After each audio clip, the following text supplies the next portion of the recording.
వస్తారా? తోడుగా ఉందాం, వస్తారా? రండి విందాం.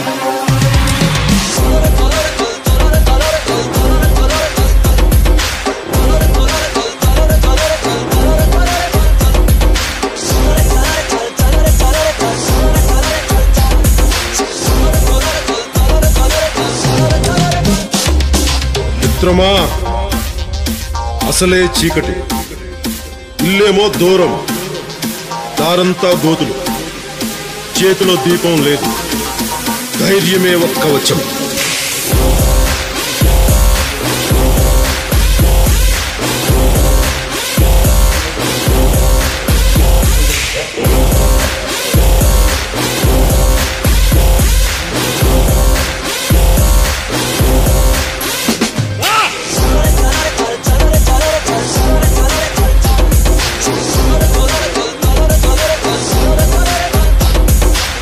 దేశపు సంపద ఖనిజాలు కాదు, నదులు కాదు, అరణ్యాలు కాదు, కలల ఖనిజాలతో చేసిన యువత, వారే మన దేశ భవిష్యత్తుకు నావికులు.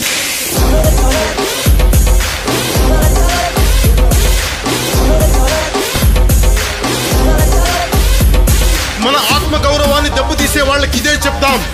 సముద్రం ఒకరి కాళ్ళ దగ్గర కూర్చొని మరగదు, తుఫాను గొంతు చిత్తం మనడం మెరగదు, పర్వతం ఎవడికి వంగి సలాం చెయ్యదు. నేను పిడిగినంత బట్టే కావచ్చు, కానీ గొంతెత్తితే ఒక దేశపు జెండా కొన్నంత పొగరుంది.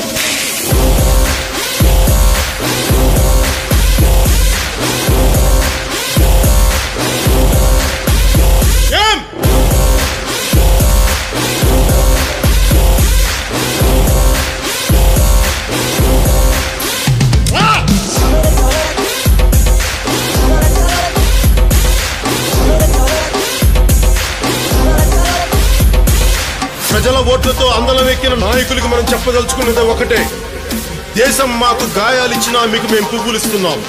ఓ ఆశా చంద్రికల కుంభవృష్టి కురిసే మిత్రమా, యోచించి ఏమి తెస్తావో. మా అందరి కోసం ఓటు అనే బోర్డు మీద ఒక సముద్రమే దాటావు. మరొక మిత్రమా, మరొక.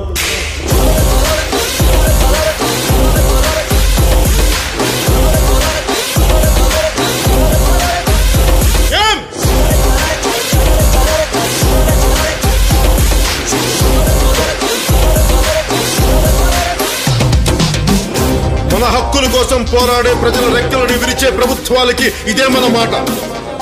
రాహువు పట్టిన పట్టొక సెకండు అఖండమైన లోక బాంధవుడు అసలే లేకుండా పోతాడా? మూర్ఖుడు గడియారంలో ముళ్ళు కదలనీకుంటే ధరాగమన మంత్రితో తల క్రిందైపోతుందా? పాలకుల కూటమికి ఒక త్రుటికాలం జయం వస్తే విశ్వ సృష్టి పరిణామం విచ్ఛిన్నమవుతుందా? ధనుజు లోకమేకంగా దారి కట్టంగా నిల్చుంటే నరజాతి ప్రస్థానం పరిసమాప్తమవుతుందా?